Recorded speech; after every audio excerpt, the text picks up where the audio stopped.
जो वर्तमान स्वतंत्र भारत में भी बलवान है, पैसों से राजनीतिक सामाजिक रूप से स्वतंत्र है और सामंतवादियों का गुलाम है, वो साथियों आज हमें आप लोगों को भी आगे बढ़ने नहीं दे रहा। साथियों, वो इतिहास क्या बनाएंगे जो किस्मत के सहारे हैं, वो जिंदा नहीं मुर्दा है जो हिम्मत के हारे हैं। वो जिंदा नहीं, वो मुर्दा है जो हिम्मत के हारे हैं। साथियों, हमें हिम्मत के साथ काम लेना चाहिए। हमारा देश, हमारा समाज, हमारे समाज से तात्पर्य है समस्त ओबीसी समाज, समस्त दलित समाज, समस्त मुस्लिम समाज। साथियों, एक हमारे मित्र हैं रामकिशोर रावत जी, जो पीएचडी किए हैं लखनऊ विश्वविद्यालय से इतिहास से। उन्होंने हमको वाकिफ कराया कि स्वतंत्र भारत से और गुलामी तक लेकर के दलितों पर किसी भी मुस्लिम ने अत्याचार अन्याय नहीं किया है। दलितों पर अगर किसी ने अत्याचार अन्याय किया है तो ब्राह्मण ने किया है और अपने साथ में ठाकुरों को लिया। साथियों, मैं किसी ब्राह्मण क्षत्रिय ठाकुर का खिलाफ नहीं हूँ। मैं उस मनोवादी, आडंबरवादी और पाखंड के खिलाफ हूँ जो गोबर को गणेश बनाते हैं, लेकिन एक खटिक जात में जन्मे, एक चमार जात में जन्मे व्यक्ति को इंसान नहीं समझते हैं। गोबर को भगवान बना सकते हैं, हमारे घर का दिया हुआ अनाज ले सकते हैं, पैसा ले सकते हैं। साथियों, मैं समाज से आग्रह करूंगा कि आज ही से पढ़ लें कि ब्राह्मण को समाज में बुलाना बंद करे। ब्राह्मण समाज की गंदगी है, जब तक समाज में आता रहेगा हमेशा हम लोग हिंदू, मुस्लिम, दलित, ओबीसी, पिछड़े के नाम पे लड़ते रहेंगे। न ही हमारे समाज का उत्थान होगा और न ही हमारे देश का विकास होगा।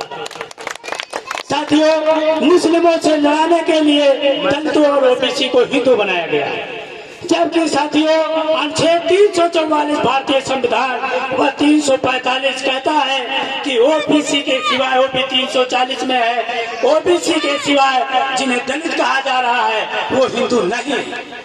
अगर हम हिंदू होते तो दोस्तों हमसे भागवत सुना जाता, हमसे कथा पाठ कराया जाता।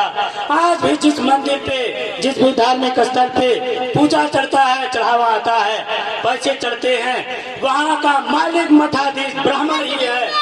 जहाँ पर एक भी पैसे नहीं आते हैं, पानी पीने तक वीडियो बनाओ, वहाँ पर हमारे समाज के लोग पाखंडी बन करके जिन्हें समाज को शिक्षा देना चाहिए भोग रचा रहे हैं, समाज को लूटने का काम कर रहे हैं।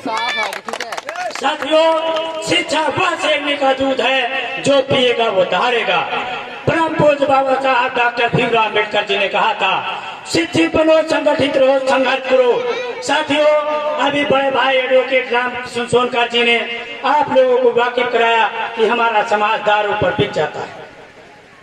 साथियों, हमारे समाज में शाम को दारू पीते हैं लोग, लेकिन बच्चों को कपड़े नहीं ले पाते, सरकारी विद्यालय में नहीं भेजते हैं। तो साथियों, शिक्षा ही एक ऐसा माध्यम है जिसके माध्यम से हम देश समाज की प्रगति कर सकते हैं, अपने गांव की भी उन्नति कर सकते हैं। साथियों, अगर हम दलित, वंचित, शोषित और पिछड़े समाज को साथ में लेकर के चलेंगे तो हमारे हर एक कार्य संपन्न होंगे।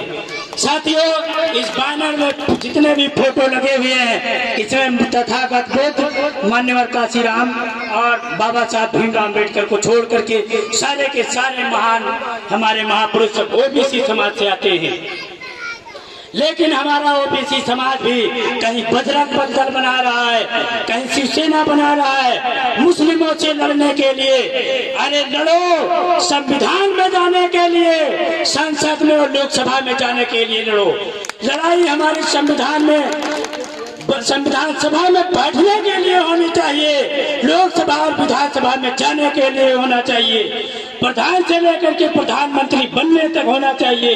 लेकिन हमारा दलित और ओबीसी समाज बजरंग दल, आरएसएस और शिवसेना के नाम पर यहाँ हिंसा फैलाने का काम समस्त भारत में कर रहा है।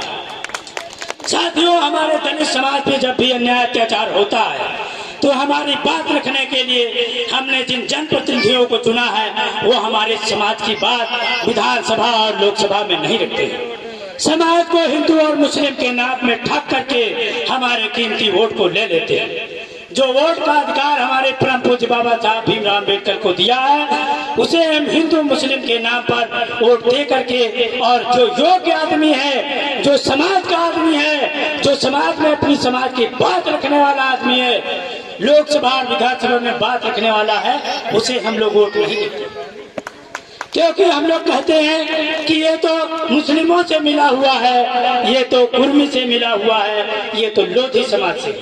साथियों, भारत में जितने भी लोग पैदा हुए हैं, सभी को पंच से लेकर के राष्ट्रपति तक और प्रधान से लेकर प्रधानमंत्री तक, चपरासी से लेकर के न्यायाधीश तक, सभी पदों पर जाने का अधिकार देने वाले परम पूज्य बाबा साहब डॉक्टर भीमराव अम्बेडकर ने भारतीय संविधान में लिखा है कि हम भारत के लोग भारत को एक पूर्ण प्रभुत्व संपन्न समाजवादी पंथ निरपेक्ष लोकतंत्रात्मक गणराज्य बनाते हैं। ये किसी के बाप की बपौती नहीं है।